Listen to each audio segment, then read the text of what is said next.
Hello, this is my benchmark project on organizational design, structure, and change. This is for my Leadership and Organization class at Grand Canyon University. The objectives for this presentation will be identifying a major issue in the organization, which I have picked two: quality of management and people management. Then I will explain the ramification and consequences of these issues. I will analyze the current organizational structure, design, and culture, and their influences on the organizational effectiveness. Then I will discuss conscious capitalism and how it relates to the organization. An improvement plan will follow that, which will use Kotter's 8-step change model. Following will be managing possible changes. And lastly, I will discuss strategies to avoid or engage in for leading teams and fostering collaboration. There are two main issues which I have identified which coincide with one another. They are quality of management, which would be lack of communication, and it starts with management. Then we have poor people management. As the cartoon depicts, a lack of communication causes disruption in the workforce. Then we have people gossiping and bickering with one another, and the management lack of control over the situation. Ramifications of these issues are confusion, gossip, conflict, low morale, and increased stress. Due to communication issues, people are confused on how to do the job properly, or they tell patients one thing and another department tells them another. Gossiping is an issue between different departments. One person talks about someone in a different department, causing conflict. Then it brings down the morale, as people do not want to work with those who bring down others. This can also lead to more stress, causing absenteeism and job turnover. The consequences to these actions are underperformance. People do not want to come to a place that talks about their coworkers or the doctors or others in the community. That breaks the trust of the community. With the conflict, you lose the teamwork, which is vital to many departments, as they have to work alongside each other. And then we have a broken vision or mission of the organization. We will have moved away from attaining our goal and have created a culture of negativity. Let's talk about the current organizational structure, design, and culture. So this organization has a moderately formalized bureaucratic structure. It is a mechanistic organization. There has to be rules in place and policy and procedures established to run the facility. There are laws that could hurt the organization if they are to break it, such as patient privacy. As Griffin mentions, the greater importance placed on employees higher in the structure is reflected in centralized decision-making and a strict chain of command. With so many skilled workers, there needs to be a hierarchy where we have our managers controlling specific departments that relates to their skills. If we were to place the organization on the mechanistic organic continuum scale, the organization would fall under a Model 3, a bureaucracy with cross-departmental meetings, tasks, teams, and task force. The culture of the organization has an espoused values and norms of being compassionate, kind, ethical, and respectful. The enacted values are compassion, competitiveness, and a medium morale. I say medium, as not every department are the same. Some departments are small and work in harmony with one another. Others are a little bigger, but the friction is so thick when you walk into their area. It's not great, and yet not bad. Overall, I would say the cultural values would be represented as medium, and not strong, as strong cultures clarify appropriate behavior, are widely shared, and are internally consistent, as mentioned by Griffin. For the most part, people treat patients and visitors with compassion. They are kind, are respectful, and are ethical. The organization does not follow the conscious capitalism principle. As the mission statement says, empowering a healthier community. Their values are compassion, respect, trust, quality, and community wellness. The organization is a corporate social responsibility organization, whereas CSR centers around companies' commitment to improve community well-being through discretionary business practices and/or corporate contribution. The organization works with the community on various projects and tries to give financially when it can. As a nonprofit organization, they do not expect to be profiting, but as for a higher purpose, it is unclear. As for shareholders, they get more attention than everyone else within and outside the organization. They hold more control than they should.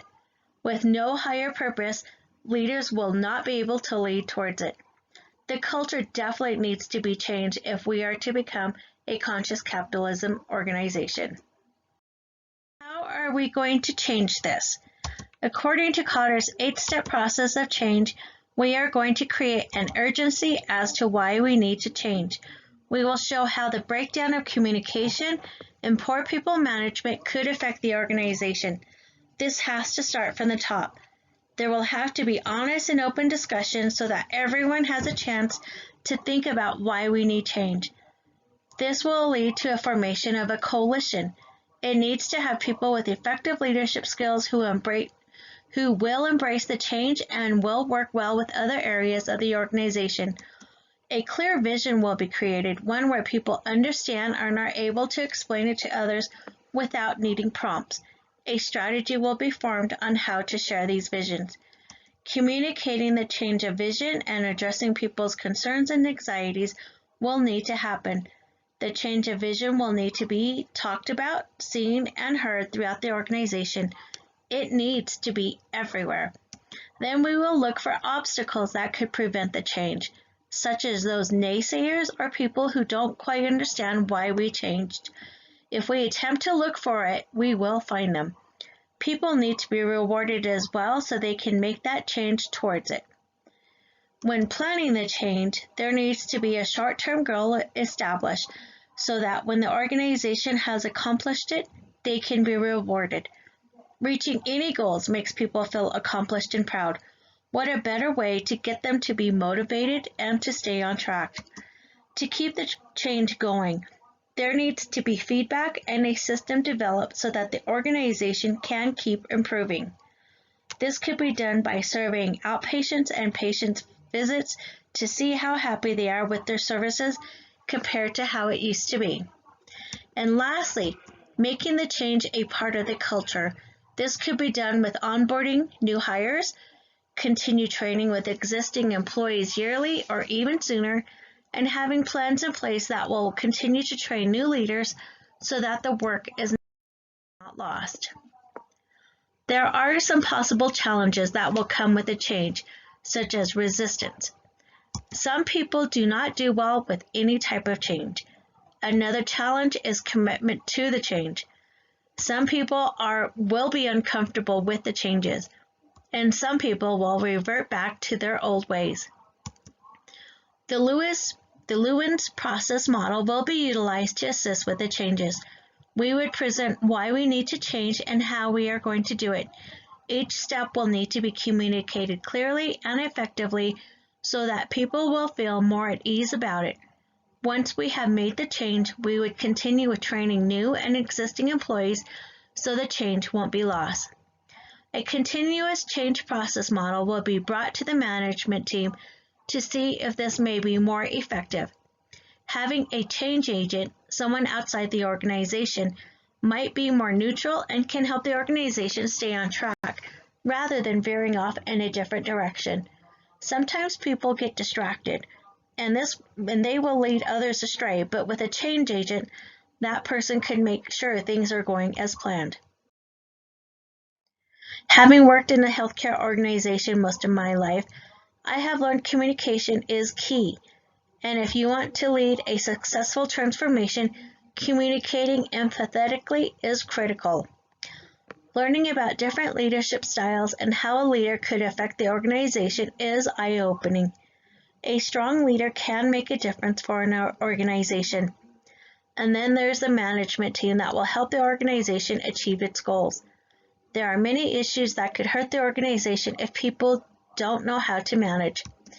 Management development is a multifaceted, complex, and long-term process to which there is no quick or simple approach. Learning about organizational structure, design, and culture is valuable. It looks like a simple process from an employee view, but from the management view, it is a difficult process that requires hard work. This brings me to my next point, how I want to become a servant leader.